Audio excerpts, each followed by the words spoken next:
Ça vaut quoi les pinceaux de la série Silver de chez Green Stuff World? Hmm.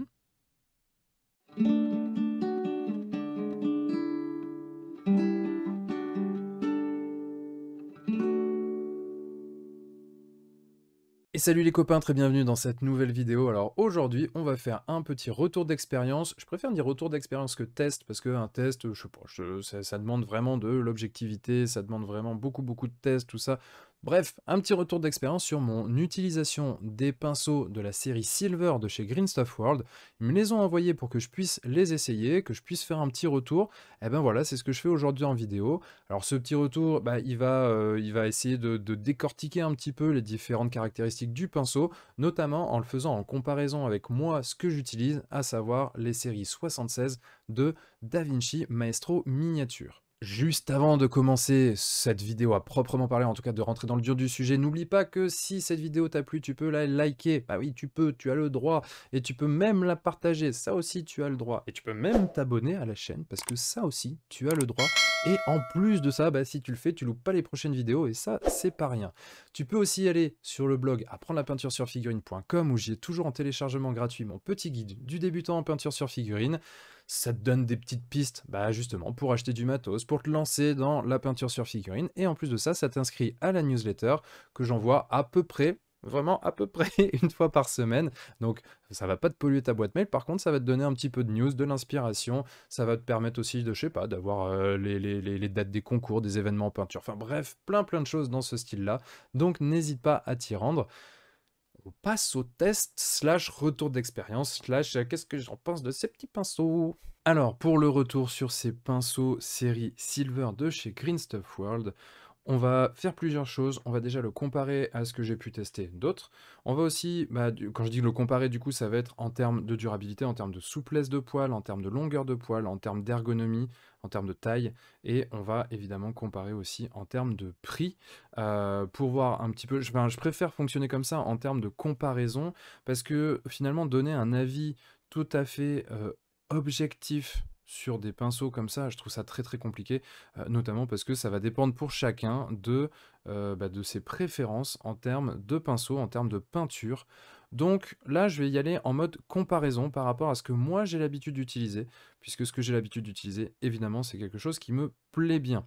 Alors, du coup, la première chose qu'on va pouvoir comparer, déjà, c'est la taille. Ça me semble important de comparer la taille. C'est pas un élément de décision pour moi en termes de j'achète ou j'achète pas. Par contre, c'est un élément important à avoir en tête pour pouvoir comparer des choses qui sont comparables. Pourquoi je dis ça? Eh bien, tout simplement parce que là, on voit qu'il y a plusieurs marques de pinceaux. On en a deux de tailles différentes sur la série Silver, justement, de chez Green Stuff World. On va en avoir deux également de tailles différentes ici sur la série Miniature Maestro 76 de chez DaVinci. Ici, on va avoir un Maestro de la série 35, toujours de chez DaVinci, mais cette fois-ci qui n'est pas en miniature. Donc c'est le Maestro standard série 35. Et ici, on a un vieux, très vieux pinceau Raphaël 8404 en taille 1 du coup, de chez Raphaël. Bien sûr, tous ces pinceaux sont en Kolinsky, donc vraiment en poil naturel, pour qu'on puisse comparer des choses qui sont comparables. Je précise aussi que les Silver Series de chez Green Stuff World, ce sont bien les Silver Series, et non pas les Silver Series S, qui sont différents. On y reviendra juste après, il y a des petites différences entre les pinceaux. Donc une fois qu'on a dit tout ça, bah, la première chose qu'on peut comparer, c'est la taille. Déjà, ce qu'il faut savoir, c'est que sur les Silver Series, on est sur du poil relativement court. C'est-à-dire que là, si on compare par exemple à la série ici, à la série 76 de chez DaVinci, eh bien, on va voir. Donc voilà, on est sur une longueur qui est vraiment tout à fait similaire, sachant qu'en plus ici, le DaVinci, il est un petit peu plus neuf que le série Silver pardon, de chez Green Stuff World. Donc du coup, la pointe, elle est un petit peu usée par rapport à l'autre. C'est tout à fait normal. Ils ont vraiment une longueur et une taille ici, on voit bien, qui est très comparable. À l'inverse, par contre, si on le compare à de la série 35 de chez DaVinci, là, on voit pour le coup qu'il y a une différence en termes de longueur de poil. Là, ici, les poils sont quand même plus longs. que sur la série Silver. Donc déjà, c'est une première information parce qu'en général, quand on a des poils longs, ça veut dire qu'on a des pinceaux qui sont assez souples. Là, du coup, ils vont pas avoir cette longueur-là. D'ailleurs, c'est quelque chose, justement, on y reviendra après, que j'ai apprécié dans ces pinceaux. Donc, en termes de longueur de poils, on a vu que ce sont des poils plutôt courts. C'est pas non plus des vraiment très très courts. Il y a des séries qui sont spéciales dans le fait d'avoir des poils très très courts, notamment pour faire des micro-détails et avoir des poils assez rigides, très petits. Là, on est vraiment sur un intermédiaire qui, moi, me convient plutôt bien. C'est d'ailleurs pour ça que j'utilise les pinceaux Da Vinci. Et on voit que ce sont des tailles qui sont similaires, donc bien évidemment, si ça me convient, l'autre me convient également en termes de longueur de poil. Ceci étant dit, donc, on faisait le comparatif des tailles. Ici, on va avoir un taille 2, et ici, un taille 1, toujours sur la série Silver de chez Green Stuff World. Eh bien, si je compare, on va avoir, donc pour le taille 2, l'équivalent, c'est le taille 3 de la série Maestro Miniature 76 de chez Da Vinci. Pour le taille 1, eh bien du coup on va descendre aussi d'un cran, donc on va être plutôt sur l'équivalent taille 2 de chez Da Vinci. On voit bien là qu'on a une taille relativement similaire. Alors on est plus proche sur le taille 2, taille 3, plutôt que sur le taille 1, taille 2 ici, puisque là, sur le taille 2 de chez Da Vinci, on a un réservoir qui est un petit peu plus large, donc il permet d'avoir un petit peu plus de stock de peinture. Ensuite, si on compare toujours le taille 2 de la série Silver, ici, alors je suis désolé, j'en ai pas des récents, mais en termes de taille de pointe, en termes de taille de touffe de poil, on va être plutôt sur le numéro 1 pardon, du 8404 de chez Raphaël. Donc il a un volume plus important, il a un réservoir plus important, le Raphaël. Là, en plus, on a du mal à juger parce que, en effet, encore une fois, je n'en ai qu'un très vieux qui est complètement déglingué. Celui-là, je l'utilise pour faire mes mélanges sur la palette, donc c'est pour dire. Il y a tous les poils qui sont collés et tout, donc ça ressemble à rien. Mais en termes de touffe, on voit bien quand même qu'on est sur à peu près la même taille, si ce n'est encore une fois que le Raphaël ici va avoir un réservoir un petit peu plus important et donc du coup va permettre de contenir un petit peu plus de peinture. Alors ensuite, quelque chose qui pour moi est assez important, j'ai déjà commencé à l'aborder, c'est la souplesse des poils. J'avais fait un test comme ça, j'avais fait une comparaison notamment où il y avait des pinceaux de chez Redgrass Game. Redgrass Game, vous le savez, j'aime beaucoup leur matériel, mais c'est vrai que les pinceaux m'avaient pas convaincu. Pour une seule raison, alors non, pour deux. Déjà le manche était trop fin, mais en plus de ça, les poils, je les trouvais un peu trop souples. Et c'est vrai que c'est quelque chose que j'aime pas trop parce que je trouve qu'on perd en contrôle. J'aime bien que ça soit quand même un peu rigide pour tout simplement que les poils se barrent pas partout. Et puis vu que je suis un peu un gros bourrin, bah, du coup quand j'appuie sur mon pinceau, j'ai tendance à trop appuyer. Donc du coup, ici, on va comparer avec un série 35, encore toujours le même, hein, de Da Vinci en taille 0. On va comparer ensuite, pour ceux qui sont les plus proches des deux autres tailles. Pourquoi j'ai pris ces deux-là? C'est parce que justement, ils ont une souplesse qui est bien différente. C'est-à-dire que le série 35, ici, hop, il va être assez souple. C'est-à-dire qu'à peine on va appuyer, on voit qu'on a une grosse courbure de l'ensemble de la touffe de poils. Alors que là, vraiment, j'appuie vraiment pas beaucoup. Donc là, on est sur justement quelque chose d'assez souple.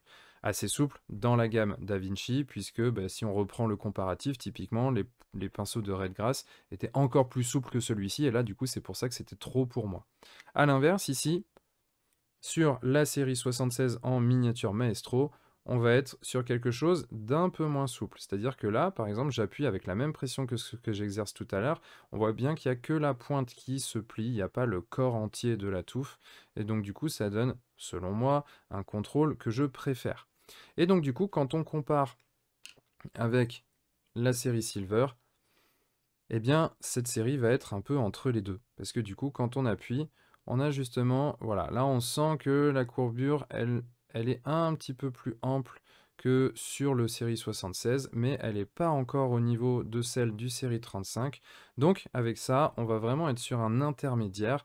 Et en fait, bon, alors là, celui-ci, le taille 1, il a été d'autant plus utilisé, donc du coup, il est encore un peu plus souple. puisque voilà, on le voit bien, il est beaucoup plus usé. Mais vu qu'il est un petit peu plus souple comme ça, bah, c'est quelque chose qui justement va commencer à un peu moins me convenir pour l'usage que j'en ai. Quand je veux quelque chose de souple, c'est parce que je veux un poil un peu plus long pour aller chercher un travail un peu spécifique. Donc là, du coup, ici, je dirais qu'en termes de souplesse des poils, on est vraiment dans un intermédiaire. On est légèrement plus souple que sur la série 76. On est moins souple que la série 35. Et du coup, par expérience, si on doit comparer à d'autres marques, bah, on va être plus souple qu'un 8404 de chez Raphaël. On va être par contre moins souple qu'un pinceau de chez Redgrass Game. Voilà, ça se situe vraiment dans un intermédiaire.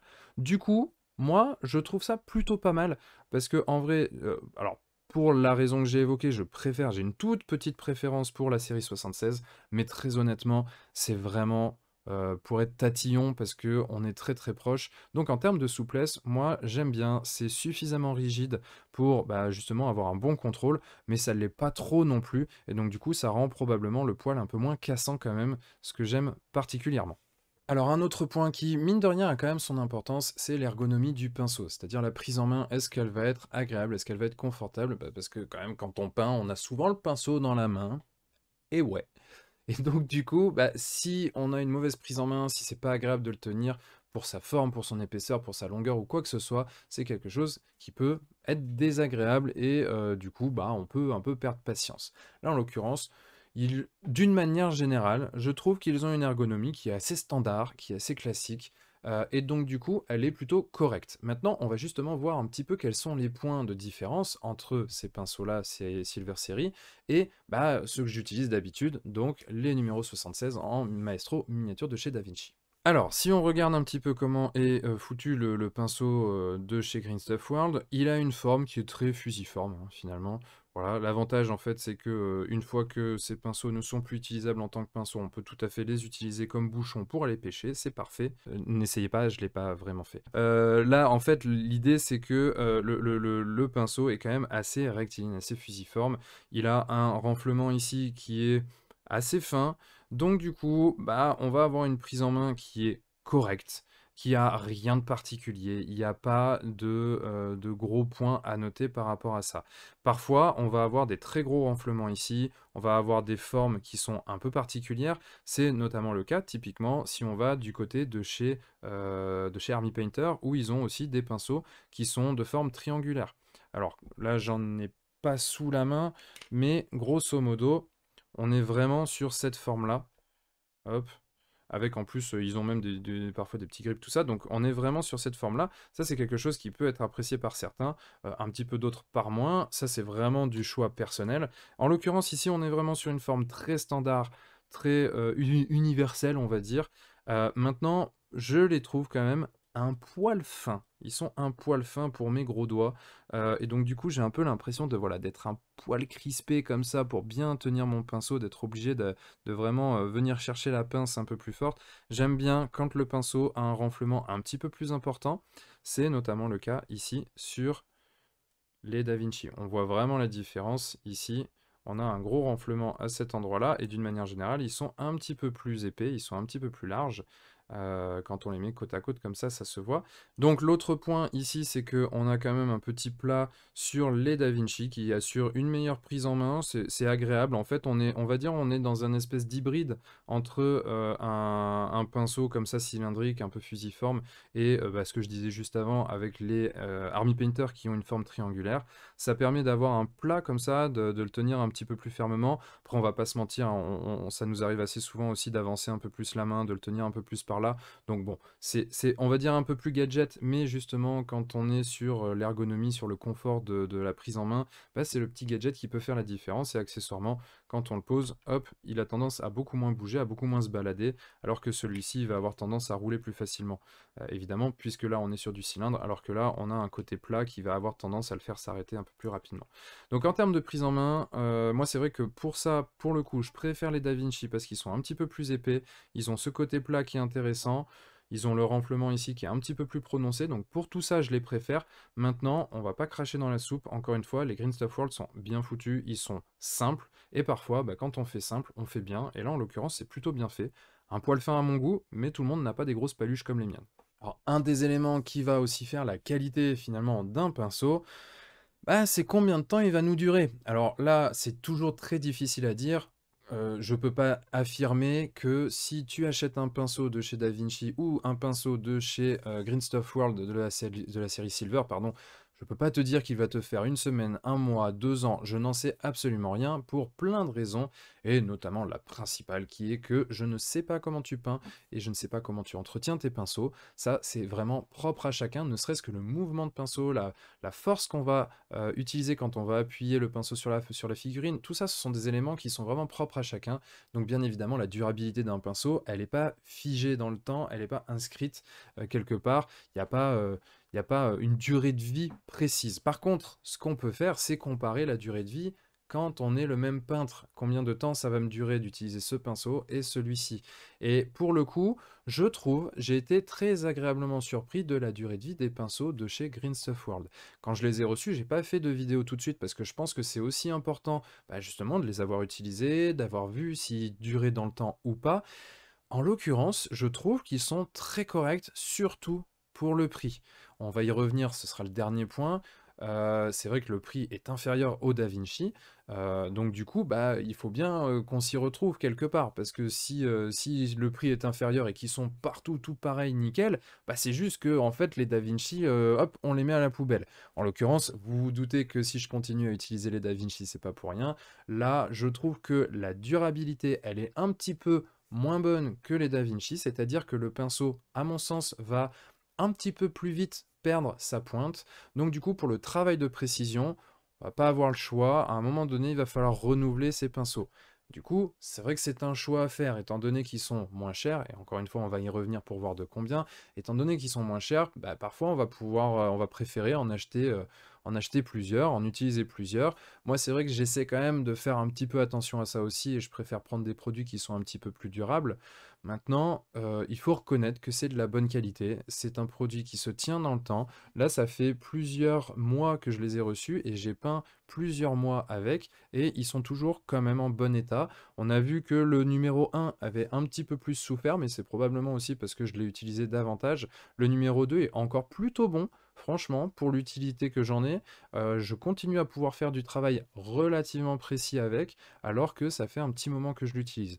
Donc encore une fois, une petite dégradation qui va un peu plus vite que sur les DaVinci, mais d'une manière générale, ça reste très très correct. Et même au moment où le pinceau perd un peu sa finesse, sa pointe, sa précision de pointe, bah, il continue à se tenir. Alors que souvent, on voit sur les pinceaux qui sont vraiment des pinceaux de mauvaise qualité, au bout de quelques utilisations, le pinceau, il fait comme ça. Et alors là, c'est fini, on peut plus du tout l'utiliser parce qu'en fait, bah, on veut peindre un œil, on peint un visage. Bon, du coup, c'est inutile. Là, il va devenir de moins en moins précis, mais il va garder sa finesse, il va garder sa forme globale, donc du coup on va pouvoir continuer à l'utiliser. Alors certes, avec le temps, avec des travaux qui seront un peu moins précis, au début on va pouvoir faire les yeux, puis ensuite on va peut-être pouvoir faire plus que le visage, puis ensuite on va peut-être passer à des trucs un peu plus gros, les bras, puis ensuite on fera le socle, mais en fait on va avoir une utilité tout le long de la durée de vie du pinceau, ce qui est plutôt une bonne chose. Donc là, gros point positif aussi, même si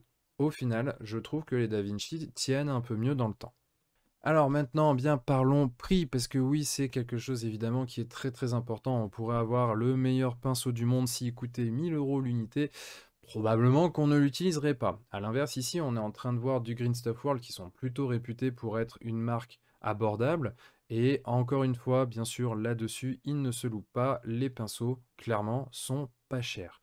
Alors, pas chers pour du poil de Marte, Kolinsky, tout ça. Bien sûr, si on commence à les comparer à des produits d'entrée de gamme synthétiques, là, c'est pas la même chose. Mais ici, on est encore une fois sur du poil naturel, donc il faut bien prendre ça en compte. Ce sont des pinceaux qui coûtent cher d'une manière générale.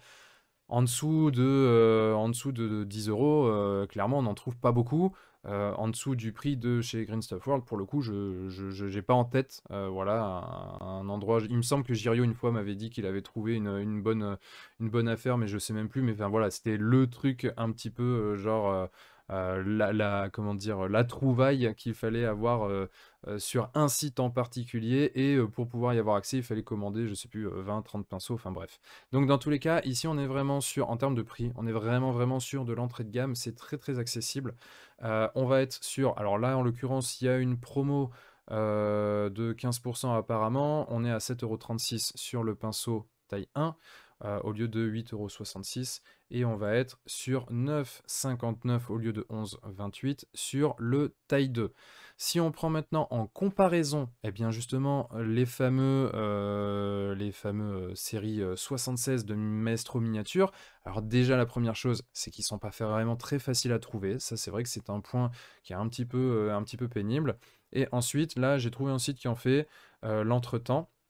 Donc, c'est un site de jeux de société et jeux de rôle, tout ça, et jeux de filles. Donc, du coup, là, en l'occurrence, quand on prend le taille 2, qui, pour rappel, est à peu près l'équivalent du taille 1 en termes de taille réelle, on va être sur 13,90 €. Quand ici, sans la promo, on est à 8,66 €. Et ici, donc pour le taille 2, qui habituellement est à 11,28 €, on va être sur le taille 3, donc on est à 15,90 €.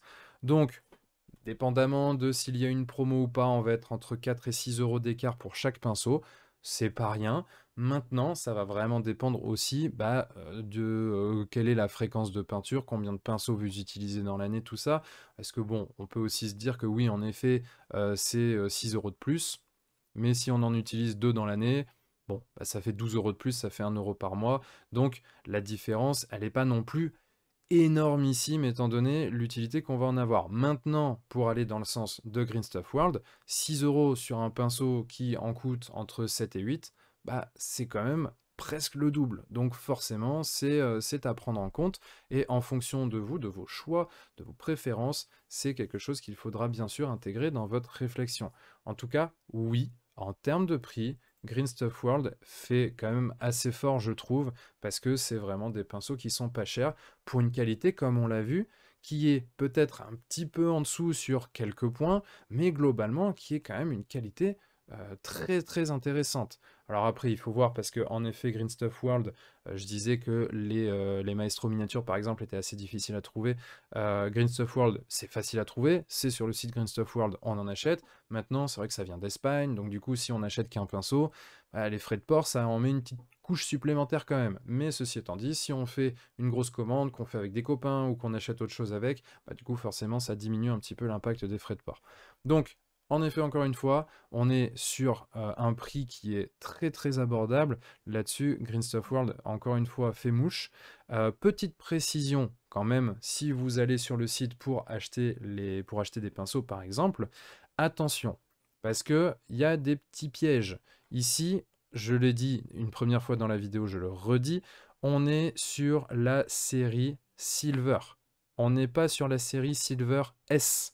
Parce que ici, on voit le petit tableau là qui est à cet endroit-là. On constate qu'il y a une différence. La série Silver, elle est ici, là, elle est dans cette colonne-là. Et là, on a une série Silver S. On voit qu'il y a des petites différences. Typiquement, donc l'élasticité, eux, ils ont leurs critères de différenciation. L'élasticité, a priori, est la même. La rétention de la couleur est la même.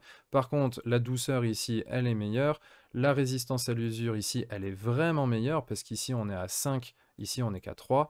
Et ici, il y a la finesse de la pointe qui est plus intéressante aussi, puisqu'on est à 5. Ici, on n'est qu'à 4. Donc faites bien attention. Après, ça ne veut pas dire que la série S Silver ne vaut rien. Je n'en sais rien, je ne l'ai pas testé. Simplement, il y a une différence. Et Green Stuff World eux-mêmes nous montrent cette différence en termes de qualité, notamment en termes de résistance à l'usure. Donc c'est quand même quelque chose qu'il faut bien prendre en compte, parce que quand même, s'il y a une différence de 2, on voit que sur tous leurs pinceaux, y compris sur leurs pinceaux dry brush, finalement, la résistance à l'usure est meilleure que la série Silver S, donc faites bien attention.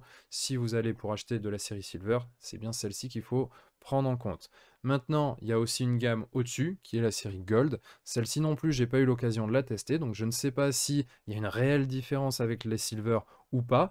A priori, il y en a une en termes d'élasticité, de rétention de la couleur. Je ne sais pas exactement à quoi ça correspond. C'est toujours bon à savoir, voilà, de pouvoir aussi faire la différence entre les différentes séries. Alors les copains, qu'est-ce qu'on peut apporter comme conclusion à cette vidéo? Alors vous l'aurez compris, je continue à préférer un petit peu, voilà, mes petits chouchous de chez DaVinci, les, miniatures Maestro, que ce soit l'une ou l'autre des 2 séries.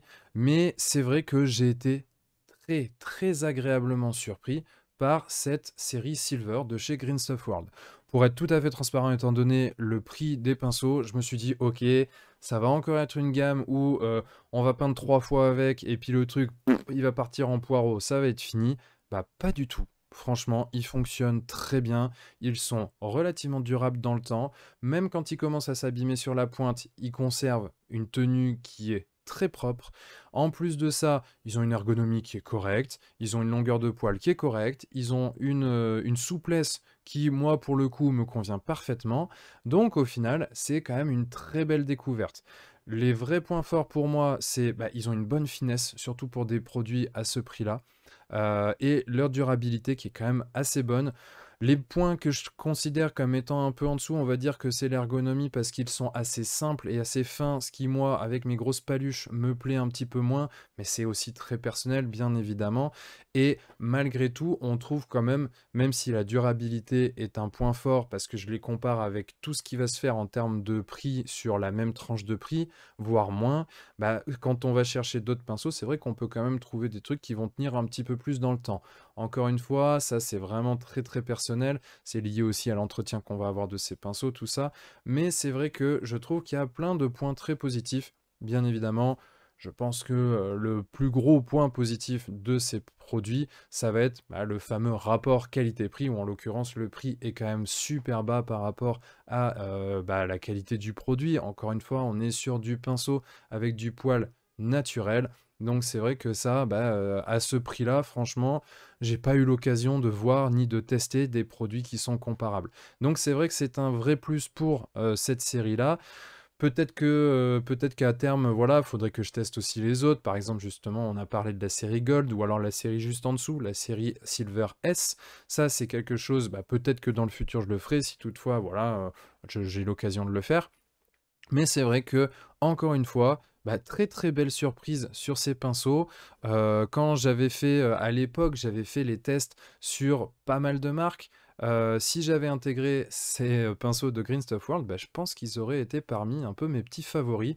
Parce que typiquement, on peut aussi avoir envie d'acheter des pinceaux pour faire du travail de semi-précision, on va dire, c'est-à-dire, bah, voilà, par exemple, peindre un visage, en posant, des bases, mais assez précises, ce genre de choses. Bah, ça, on peut très, très bien le faire avec des pinceaux qui coûtent un petit peu moins cher et du coup, préserver ces pinceaux qui sont vraiment les plus chers et donc les plus précis, bah, pour le travail de finition à proprement parler et donc de faire un petit mix entre les 2, ça permet aussi, bah, de pas flinguer ses meilleurs pinceaux, tout en ayant quelque chose de relativement, enfin même de très correct pour faire le reste du boulot.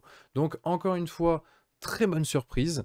Moi, c'est quelque chose que voilà, que je peux facilement conseiller parce que j'ai été vraiment convaincu par la série. Encore une fois, je vais quand même continuer à travailler avec mes DaVinci, mais c'est un très très bon substitut.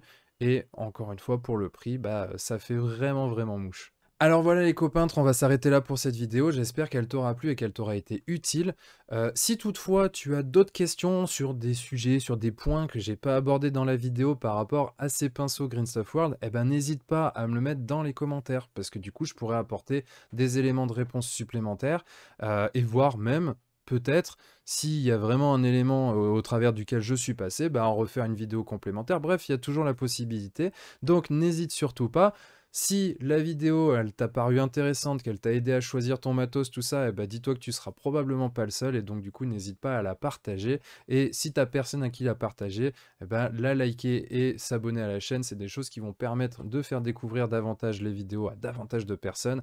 Donc bien sûr, n'hésite surtout pas. Moi, je te laisse, je te souhaite une très très bonne soirée et bien sûr, comme d'habitude, n'oublie pas de mettre des couleurs dans ta vie. Ciao!